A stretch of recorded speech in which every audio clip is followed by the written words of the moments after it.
পাঠ করব বনবিথি পাত্রের লেখা গল্প আপনজন। কাছের কোনো মানুষজনকে খবর দেওয়ার থাকলে খবর দিন, তেমন ভালো লক্ষণ কিছু বুঝছি না। ডাক্তারবাবু, বাবা কি আর? নিশীথের কথাটা শেষ হওয়ার আগে ডাক্তারবাবু বলে উঠলেন, আমরা তো আমাদের সাধ্যমতো চেষ্টা করছি, তবু নিয়তির ওপর তো আমাদের হাত নেই। ঈশ্বরে ভরসা রাখুন, দেখুন ওনার জ্ঞান ফিরেও আসতে পারে। অবচেতনের মধ্যে থেকেও যেন ডাক্তারবাবুর কথা কটা শুনতে পেলেন অভয়বাবু। গত কদিনের অসহ্য শারীরিক কষ্টকে তুচ্ছ করে যেন প্রবল হয়ে উঠল মৃত্যু ভয়। ঠান্ডা ঘরে শীতলতা থেকেও যেন বরফ ঠান্ডা শীতল ভয় শিরশির করে ওঠানামা করছে শীত দাঁড়াবেই। মৃত্যু কি তবে এমন শীতল? ডাক্তারবাবুর কথাতেই স্পষ্ট, আর বেশিক্ষণ পরমায়ু নেই অভয়বাবুর। দীর্ঘ ৭১ বছরের সম্পর্ক এই পৃথিবীর সাথে। কম মায়ের বাঁধনে তো জড়িয়ে নেই। কষ্ট, মন খারাপ একটু তো হবেই। ডাক্তারবাবু চলে যেতেই নিশীথ বসে পড়ে বেডের পাশে টুলটায়। বড্ড ভেঙে পড়েছে ডাক্তারবাবুর কথায়। নিশীথটা ছোট থেকেই একটু বাপ নেওটা। নিহারের একটু বেশি টান প্রভাতের উপর। হয়তো প্রথম সন্তান বলেই একটু মায়ের বেশি আদরের প্রভাত। হঠাৎ নিহারের জন্য মনটা খারাপ হয়ে ওঠে অভয়বাবুর। কতদিন যেন নিহারকে দেখেননি। লাল বেনারসি আর সোনালি চেলির ফাঁকে পান পাতা সরানো মুখটা প্রথম যেদিন দেখেছিলেন, নিহারিকা তখন ১৭ বছরের কিশোরী। অবশ্য অভয়বাবুরই বা তখন এমন কি বয়স? সদ্য কলেজ পাশ করা ২২ বছরের যুবক। সইয়ের নাতনির সাথে নিজের বড় নাতির বিয়েটা দেখে যাওয়ার জন্য ঠাকুরমা সাত তাড়াতাড়ি বিয়ে দিয়েছিল অভয়বাবুর। বিয়ের বছর ৫ পর ব্যাংকের চাকরিটা পেয়েছিলেন অভয়বাবু। প্রভাত ততদিনে বছর ৩ হয়ে গেছে। চাকরিটা পাওয়ার আগে অবধি নিহারের কোনো শখ আহ্লাদ মেটাতে পারেননি বলে কখনো কোনো অভিযোগ ছিল না নিহারের। দিব্যি হাসি মুখে যৌথ সংসার সামলেছে। ঠাকুরমা, জ্যাঠামশাই, বাবা গত হয়েছেন একে একে। ভেঙে গেছে যৌথ পরিবার।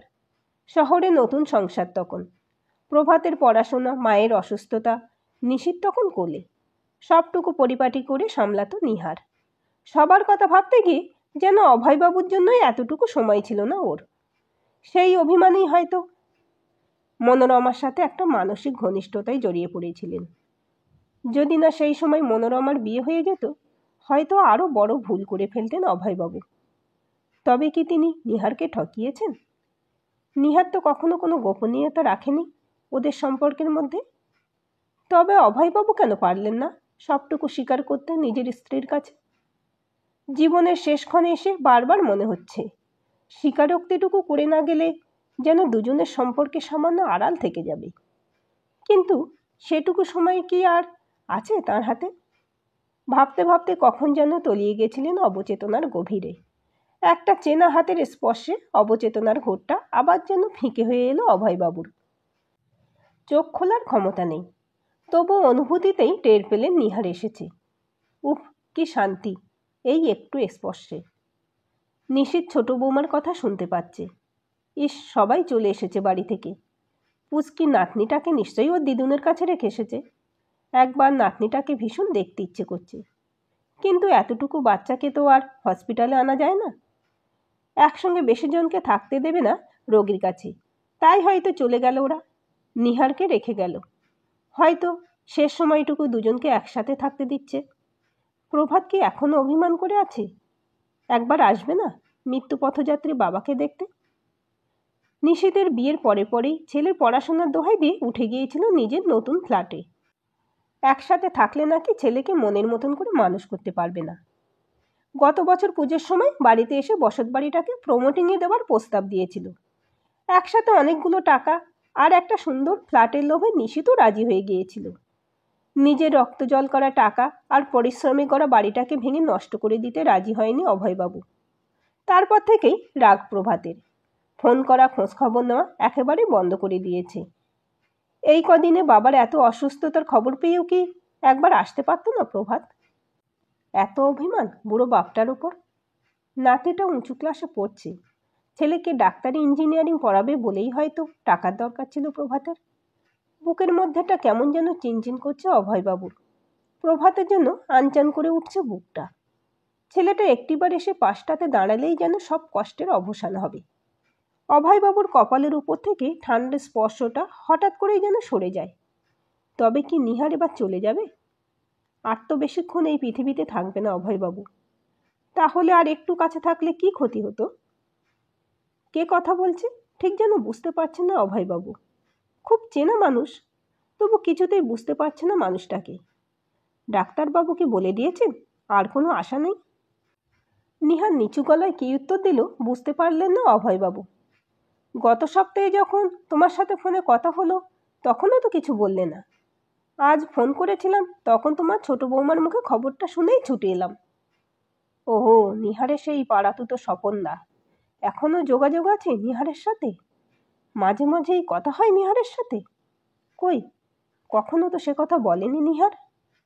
তবে কি নিহারের জীবনেও কিছু গোপন কথা ছিল যা অভয়বাবুর অজানা? আহা, তুমি কেঁদো না। এইভাবে কাঁদলে তুমি তো অসুস্থ হয়ে পড়বে। উফ, অসহ্য লাগছে অভয়বাবুর।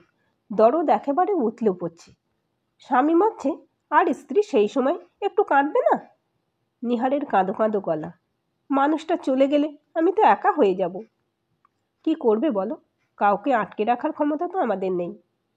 ওভাবে ভেবো না। একা কেন হবে? তোমার ছেলে, বৌমা, নাতি নাতনি সবাই আছে। আমিও রয়েছি।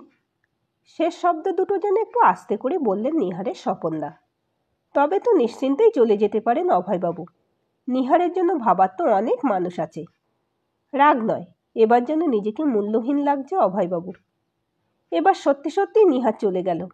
বেশিক্ষণ কাউকে রোগীর কাছে থাকতে দেবে না হয়তো। দু চোখে শুধু অন্ধকার। শেষবারের মতো নিহারের মুখটা দেখা হলো না অভয়বাবুর। যান্ত্রিক বিব্বিপ আওয়াজে ঘরের শীতল নীরবতা ভেঙে যাচ্ছে। একটা একটা করে কেটে যাচ্ছে মুহূর্ত। ফুরিয়ে আসছে অভয়বাবুর জীবনের স্থায়িত্ব। কি ভীষণ অসহায় লাগছে। নিহারের ওপর অভিমান করে একটু আগে মরে যেতে মন হচ্ছিল। এখন আবার কেমন যেন সবাইকে ছেড়ে চলে যাওয়ার কষ্টটা আচ্ছন্ন করে ফেলছে অভয়বাবুকে। প্রভাত, নিষিদ্ধ অভয়বাবুর নিজের সন্তান। তাদের মায়া কাটাবে কি করে? ওরা বয়সেই বড় হয়েছে। কিছু কিছু ক্ষেত্রে এখনো ছেলে মানুষই থেকে গেছে। যদি আরও কয়েকটা দিন ছেলে দুটোর মাথার উপর থাকতে পেতেন, ওরা সংসারে একটু অভিজ্ঞ হয়ে উঠত। নিজেদের ভালো মন্দটা বুঝতে শিখত। বুকের মধ্যেটা কেমন যেন করছে। অসহ্য কষ্ট মাথার মধ্যে।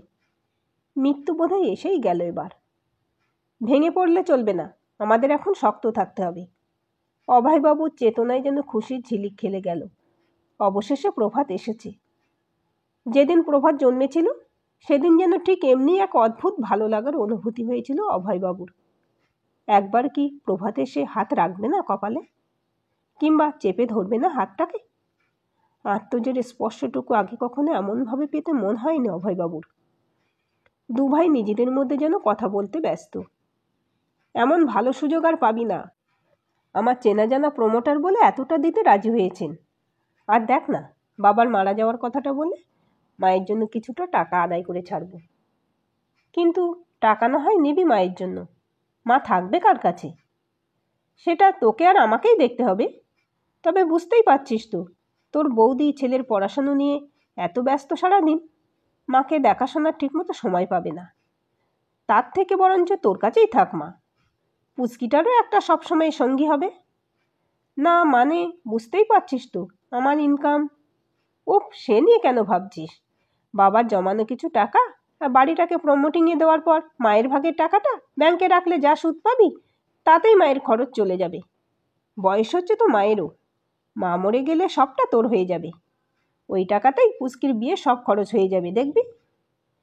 অভয়বাবু এখনো মারা যাননি, অথচ তার দুই ছেলে তার মৃত্যুর পরের পরিকল্পনা করতে শুরু করেছে। অতটুকু কষ্ট, দুঃখ, যন্ত্রণা নেই ওদের মনে। উফ, প্রভাতটা যেন বেশি নিষ্ঠুর।